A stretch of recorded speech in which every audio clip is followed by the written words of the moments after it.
মানে কি চুলিখিনিৰ কথা চবেই কৈ আছে।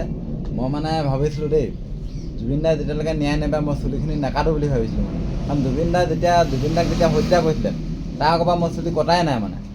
ভাবিছিলোঁ চুলিখিনি নাকাটো, কিন্তু কাটিবগৈ লাগিব। কাৰণ জুবিন দাই ন্যায় যিটো প্ৰক্ৰিয়াত গৈছে নহয়, যিমান শ্ল' মোশ্যনত গৈছে, মোৰ চুলি মাটি পাবগৈ মানে।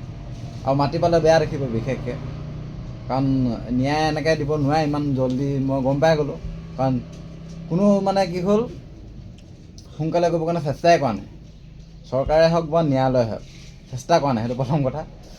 মোৰ চুলিখিনি কাটিবলৈ চবেই ক'বলৈ ধৰিছে, কাৰণ চুলিত ওকণি হৈছে মানে বিশেষকৈ ওকণি একদম ডবলা মানে কিবা প্ৰকৃতিটো আকৌ দেখে। সেইটো কাৰণে মই মানে চুলিখিনি কাটি দিব লাগিব, এতিয়া উপায় নাই। নহ'লে অদ্ভুত দেখিছে মানে। গাও তেতিয়া কালিও ধোৱা নহ'ল, আজিও ধোৱা নহ'ল, কেনেবাখিনি যোৱা হয়। আৰু ঠাণ্ডাখনত গা ধুব নোৱাৰোঁ, প্ৰথম কথা। বৰ অদ্ভুত লাগে মানে চুলিখিনি দীঘল হ'লে। মাইকী মানে কেনেকৈ থাকে আৰু মই নাজানো। কাৰণ মোৰ যে এইখিনি ইমানখিনি দীঘল হওঁতেই মানে মোৰ মানে উফি হৈছে, ওকণি হৈছে নে কি জানো, খজুৱাই থাকে মাথাটো।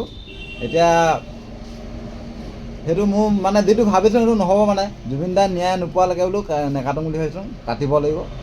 কাৰণ মেইন মানুহখিনিয়ে মানে গুৰুত্ব দিয়া নাই জুবিন দাৰ ন্যায়ৰ কাৰণে। আৰু আমি সেইটো কাৰণে বৰ বেছি দিন নাই, জুবিন দাৰ ন্যায়ৰ কাৰণে এটা প্ৰতিবাদ কৰিবলৈ আমি আগবাঢ়িছোঁ। প্ৰায় 200মান ল'ৰা ওলাব। তো কোনোবাই যদি যোগ দিব বিচাৰে ক'ব। সেয়া চুলিখিনি কাটিব লাগিব, সেইটো